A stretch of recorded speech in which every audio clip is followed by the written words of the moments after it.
Hello दोस्तों, नवल पाठशाला में आपका फिर से स्वागत है। मैं आज आपको राजस्थान जीके से रिलेटेड जो हमारी प्राचीन सभ्यताओं वाला टॉपिक है उसमें मैं गणेश्वर सभ्यता के बारे में बताऊंगा। जो हमारा ये थर्ड रहेगा। इसमें आपको कुछ नहीं करना, इसमें एक ट्रिक के रूप में मैं आपको पूर्ण रूप से गणेश्वर सभ्यता बताते हुए समझाऊंगा। इसमें आप लोग देख सकते हैं कि एक मंदिर बना हुआ है गणेश जी का, और एक पास में एक पेड़ बना हुआ है नीम का पेड़। इससे आप लोग देख सकते हैं कि नीम के पेड़ से हमें नीम का थाना यानी इसका स्थान याद आ जाएगा, नीम का थाना सीकर।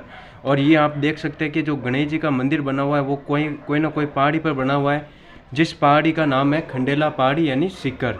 यानी इसमें आप लोग देख सकते हैं कि गणेश जी का जो मंदिर बना हुआ वो मकान पत्थर के, ईंट का प्रयोग नहीं हुआ है। यानी इसमें जो मकान बने हुए वो पत्थर से निर्मित है, ईंटों का प्रयोग नहीं हुआ है। गणेश जी के हाथों में तांबे का बाण है और मछली पकड़ने का कांटा भी रखा हुआ है। तो आप लोग देख सकते हैं कि मैंने गणेश्वर सभ्यता से रिलेटेड किस प्रकार से नोट्स बनाए हैं। आप लोग इसी प्रकार से इस गणेश्वर सभ्यता को समझते हुए आगे की ओर बढ़ेंगे। इसमें आप लोग देख सकते हैं कि कपिस्वनी मृदबांड काले एवं नीले रंग के बनाए गए हैं, यानी यहाँ पर अवशेष प्राप्त हुए हैं उसके बारे में आपको बता रखा है। और आप लोग जानते हैं कि जहाँ कहीं पर भी गणेश जी का मंदिर और पेड़ होता है वहाँ पर कोई ना कोई नदी प्रभावित होती है। तो आप लोग देख सकते हैं कि गणेश जी को हम कुछ भी प्रसाद या फिर जल चढ़ाते हैं तो हमें कैतली में चढ़ाते हैं, तो कैतली से हमें याद आ जाएगा कातली नदी, यानी गणेश्वर सभ्यता कातली नदी के किनारे विकसित हुई है।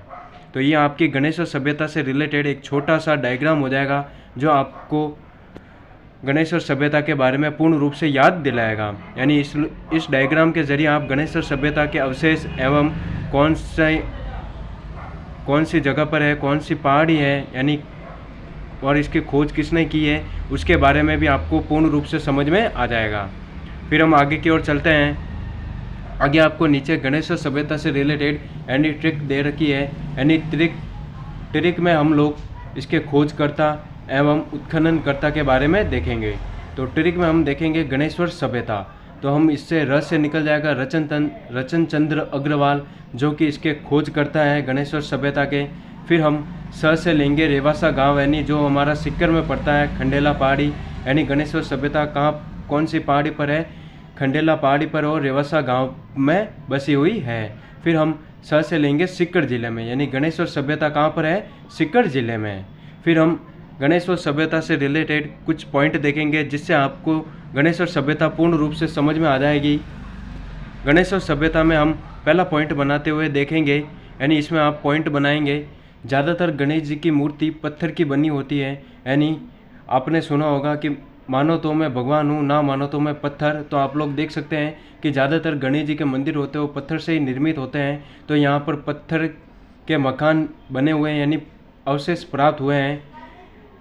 तो ये जो मैंने आपको ट्रिक बताई इसका वास्तविक जीवन से कुछ भी लेना देना नहीं है, ये सिर्फ आपको याद करने के लिए बताई गई है कि यहाँ पर गणेश्वर सभ्यता में जो मकान मिले हैं हमें वो पत्थर से निर्मित मिले हैं। फिर हम अगला पॉइंट देखेंगे, यानी ट्रिक के रूप के माध्यम से हम समझेंगे गणेश जी की सूंड, यानी गणेश जी की सूंड होती है मछली पकड़ने के कांटे के समान होती है। यानी गणेश जी की सूंड को हम मछली पकड़ने के कांटे के समान मान सकते हैं और मछली पर निशाना बाण से लगाया जाता है, अतः इसलिए यहाँ तांबे का बाण मिला है। यानी इसमें हम अवशेष में देखेंगे कि इस सभ्यता में तांबे का बाण मिला है और मछली पकड़ने का कांटा भी मिला है। यानी गणेश जी की सूंड से रिलेटेड हम देख लेंगे कि इसमें मछली पकड़ने का कांटा मिला है। फिर हमारी अगली ट्रिक होगी, गणेश जी का जहाँ पर भी मंदिर होता है वहाँ पर नीम का पेड़ होता ही है और पास में नदी भी होती है, और हम उसी नदी से कैतली यानी कातली नदी में पानी भरकर, यानी उसी नदी से हम कैतली में पानी भरकर गणेश जी को जल चढ़ाते हैं। और जहाँ गणेश जी का मंदिर होता है वहाँ कपिश यानी बंदर तो होते ही हैं, अतः यहाँ कपिस्वनी मर्दबांड भी मिले हैं। तो इस तीसरे पॉइंट से हम समझ सकते हैं कि जहाँ पर भी गणेश जी का मंदिर होता है वहाँ पर नीम का पेड़ होता है, यानी गणेश्वर सभ्यता नीम का थाना यानी सीकर में है। इसे हम लोग ये पॉइंट लिंक कर सकते हैं। फिर हम देखेंगे कि उसी नदी से कैतली में पानी भरकर गणेश जी को चढ़ाया जाता है। यानी यानी जहाँ पर भी मंदिर होता है, जहाँ पर भी पेड़ पौधे होते हैं वहाँ पर नदियाँ भी होती है, तो उसी नदी से हम जल भरकर यानी कैथली में जल भरकर गणेश जी को चढ़ाते हैं। यानी गणेश्वर सभ्यता कैथली नदी के किनारे बसी हुई है। ये हम पॉइंट समझ लेंगे। फिर हम देखेंगे कि गणेश जी का मंदिर होता है, यानी कोई भी मंदिर आप देख लो, जहाँ कहीं भी हम मंदिर जाते हैं वहां पर कपिश यानी बंदर तो होते ही हैं। तो यहाँ पर कपिशवनी मृदभांड भी मिले हैं। यानी गणेश्वर सभ्यता में इस पॉइंट से रिलेटेड हमें 3 पॉइंट मिलते हैं। एक तो नीम का थाना सीकर में है, प्लस कातली नदी के किनारे विकसित हुई और कपिस्वनी मृदभांड मिले हैं। तो ये आपका थर्ड पॉइंट हो जाएगा। फिर हम आगे की ओर देखेंगे। आगे हमारा चौथा पॉइंट है, कुछ भी कार्य करने से पूर्व गणेश जी की पूजा की जाती है। आपको पता है कि सर्वप्रथम हम गणेश जी को ही पूजते हैं, यानी उनकी पूजा की जाती है। इसलिए इसे पूर्व हड़प्पाकालीन सभ्यता या ताम्रयुगीन सभ्यताओं की जननी कहा जाता है। जननी का मतलब यहाँ पर तांबा सर्वप्रथम प्राप्त हुआ, इसलिए इसे ताम्रयुगीन सभ्यताओं की जननी कहा जाता है।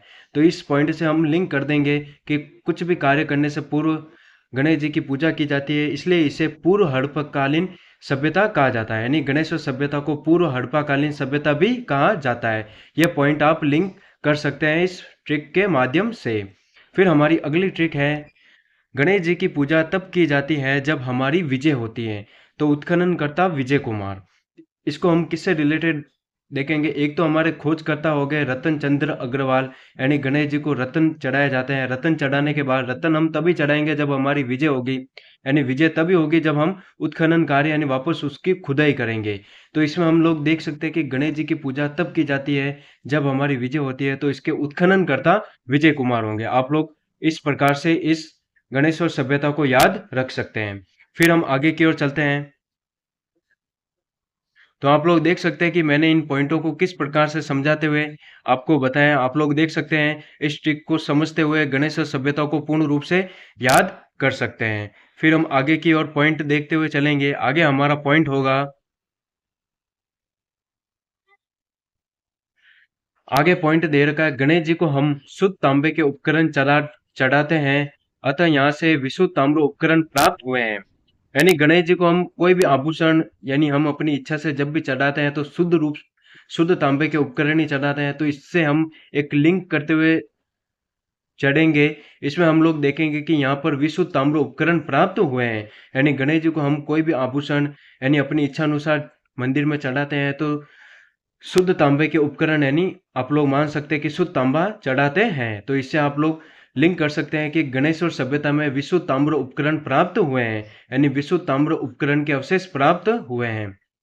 फिर हम आगे की ओर चलते हैं। अगला पॉइंट हमारा है 7वां, गणेश जी का मंदिर पवित्र माना जाता है और पुष्कर को भी पवित्र माना जाता है। यानी गणेश जी का मंदिर यानी सर्वप्रथम हम गणेश जी की पूजा करते हैं, गणेश जी को पूजते हैं, तो इसे हम गणेश जी का मंदिर पवित्र माना जाता है और पुष्कर को भी हम पवित्र मानते हैं। यानी पुष्कर हमारे लिए हिंदू धर्म में पवित्र स्थान को माना जाता है, अतः इस सभ्यता को पुरातत्व का पुष्कर कहा जाता है। यानी गणेश्वर सभ्यता का उपनाम होगा पुरातत्व का पुष्कर। यानी पुरातत्व का पुष्कर इसलिए कहा जाता है क्योंकि गणेश जी का मंदिर पवित्र माना जाता है और पुष्कर को भी पवित्र स्थान माना जाता है। ये आप लिंक करते हुए इस गणेश्वर सभ्यता के अवशेष को समझ सकते हैं कि इसे गणेश्वर सभ्यता को पुरातत्व का पुष्कर कहा जाता है। फिर हमारा अगला पॉइंट होगा, गणेश जी को जल चढ़ाने के लिए हम कैतली लेकर गए थे, अतः हम जानते हैं कि कैतली गोलाकार होती है और कैतली पर एक छल्लेदार डिजाइन होती है। यानी पिछले वाले पॉइंट में हमने पढ़ा था कि गणेश जी को जल चढ़ाने के लिए हम कैतली लेकर गए थे, यानी कैतली में जल भरकर लेकर गए थे और कैतली गोलाकार होती है। यानी कैतली का जो आकार होता है वो गोलाकार होता है और कैतली पर एक छल्लेदार डिजाइन होती है। यानी जो हम कैतली लेकर गए थे वो एक छल्लेदार डिजाइन वाली लेकर गए थे। अतः हम इस लिंक को इस प्रकार क्रिएट कर सकते हैं कि इस सभ्यता से छल्लेदार बर्तन प्लस गोलाकार झोपड़ियां मिली हैं। यानी इस गणेश्वर सभ्यता से हमें छल्लेदार बर्तन मिले हैं प्लस गोलाकार झोपड़ियों के अवशेष मिले हैं। तो ये आपका ट्रिक हो जाएगी कि गणेश जी को जल चढ़ाने के लिए हम कैतली लेकर गए थे, कैतली से हम छल्लेदार बर्तन लेंगे और गोलाकार झोपड़ियां लेंगे, ये हमारे अवशेष हो जाएंगे। तो आप लोग देख सकते हैं कि गणेश्वर सभ्यता जो ट्रिक के माध्यम से जो कुछ भी मैंने अवशेष बताए थे वो पूर्ण रूप से कंप्लीट होते हैं। आप लोग इसी प्रकार से इन अवशेषों को समझ सकते हैं और गणेश्वर सभ्यता को पूर्ण रूप से समझ सकते हैं। फिर हम गणेश्वर सभ्यता के बारे में मैंने सर्वप्रथम आपको ट्रिक के माध्यम से बता दिया, आप लोग ट्रिक के माध्यम से समझ सकते हैं। फिर हम इससे रिलेटेड जो कुछ भी हमने ऊपर पढ़ा था उसी के माध्यम से हम व्याख्या रूप में पढ़ेंगे। तो व्याख्या रूप में समझाते हुए हम देखेंगे गणेश्वर सभ्यता। तो गणेश्वर सभ्यता के बारे में हम थ्योरी स्टार्ट करने वाले हैं। तो इसमें आप लोग देख सकते हैं कि यह सभ्यता सीकर जिले में नीमका थाना तहसील कार्यालय से लगभग 15 किलोमीटर दूर रेवासा गांव में स्थित है।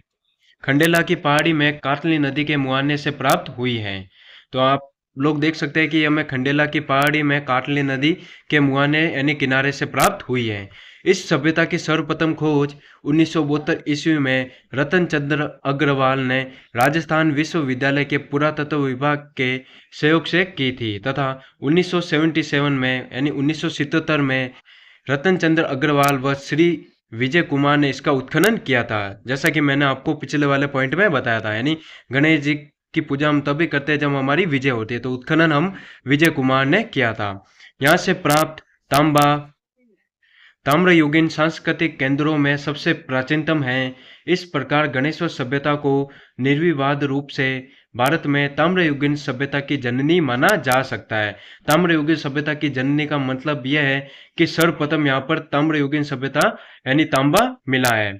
और ताम्रवर्ती सभ्यता की ताम्रवर्ती सभ्यता हम आर्य सभ्यता को माना जाता है, यानी ताम्रवर्ती नगरी। फिर हम गणेश्वर सभ्यता की विशेषताओं के बारे में अध्ययन करेंगे। तो इसमें हम पहली विशेषता देखेंगे, यहाँ के मकानों का निर्माण पत्थरों से करवाया गया, ईंटों का प्रयोग यहाँ बिल्कुल नहीं किया गया। एकमात्र स्थान जहाँ पत्थर के बांध प्राप्त हुए हैं, यानी गणेश्वर सभ्यता से हमें पत्थर के मकान एवं बांध प्राप्त हुए हैं, जैसा कि मैंने आपको पिछले वाले पॉइंट में बताया है। दूसरी हमारी विशेषता है, यहाँ से जो मृद बांध प्राप्त हुए हैं वे कपिस्वर्णी मृदबांड कहलाते हैं। तीसरा हमारी विशेषता है, यहाँ से सैकड़ों ताम्र आयुध व तांबे के उपकरण तथा विविध ताम्र आभूषण प्राप्त हुए, यानी विशुद्ध ताम्र उपकरण आपको यहाँ पर मिले हुए हैं। जैसा कि आप लोग देख सकते हैं कि तांबे के कौन कौन से उपकरण मिले हैं, चित्र के माध्यम से समझाया गया है। फिर हम आगे की ओर चलते हैं। आगे आपको चौथी विशेषता दे रखी है, यहाँ से हमें तांबे का बाण व मछली पकड़ने का कांटा प्राप्त हुआ है, जिससे यह पता चलता है कि उस समय यहाँ कातली नदी नित्यवाही नदी थी तथा जल जंतुओं का शिकार भी प्रमुखता से होता था। गणेश्वर सभ्यता को पूर्व हड़प्पाकालीन या ताम्रयुगीन सभ्यता भी कहते हैं। तो आप लोग देख सकते हैं कि चौथा पॉइंट पूर्ण रूप से क्या बता रहा है इस गणेश्वर सभ्यता के बारे में। फिर हम पांचवी विशेषता देखेंगे गणेश्वर सभ्यता से रिलेटेड। गणेश्वर सभ्यता में कातली नदी के वरदान स्वरूप खेतड़ी, कोपर व अलवर में खो दरीवा नामक प्रसिद्ध खानों का निर्माण हुआ। अंत में हम देखेंगे संपूर्ण सिंधु घाटी सभ्यता क्षेत्र में तांबे की आपूर्ति गणेश्वर से ही होती थी, अतः गणेश्वर को पुरातत्व का पुष्कर कहा जाता है। जाहिर सी बात है कि गणेश जी का मंदिर पवित्र के रूप में माना जाता है, तो पुष्कर भी एक पवित्र स्थान माना जाता है, इसलिए इसे पुरातत्व का पुष्कर कहा जाता है। तो आप लोग देख सकते हैं कि मैंने इस गणेश्वर सभ्यता नामक टॉपिक को किस प्रकार से डिफाइन किया है, किस प्रकार से इन विशेषताओं को लिखा है, किस प्रकार से मैंने समझाया है ट्रिक के माध्यम से। आप लोग देख सकते हो इसी प्रकार से इस गणेश्वर सभ्यता को समझ सकते हैं और पूर्ण रूप से याद कर सकते हैं। फिर हम इससे रिलेटेड वन लाइनर क्वेश्चन देखेंगे, जिससे आपकी ये गणेश्वर सभ्यता पूर्ण रूप से समझ में आ जाए। तो इससे रिलेटेड हम वन लाइनर क्वेश्चन देखेंगे। गणेश्वर सभ्यता स्थान कौन सा है, यानी किस जिले में है? सीकर जिले में है। कौन सी नदी पर गणेश्वर सभ्यता है? तो काटली नदी यानी तोरावाटी बेसिन, यानी काटली नदी के क्षेत्र को टोरावाती बेसिन कहा जाता है। यानी खोज किसने की थी? रतन चंद्र अग्रवाल ने 1972 ईस्वी में। फिर इसका उत्खनन कार्य किसने किया था? आर.सी. अग्रवाल, विजय कुमार ने 1977 में। फिर इसका उपनाम यानी उपनाम गणेश्वर सभ्यता को कौन से उपनाम से जाना जाता है? तो इसे ताम्रयुगीन सभ्यताओं की जननी व पुरातत्व का पुष्कर के नाम से जाना जाता है। गणेश्वर सभ्यता का विकास कब माना जाता है? आपके लिए एक महत्वपूर्ण पॉइंट है 2800 ईसा पूर्व।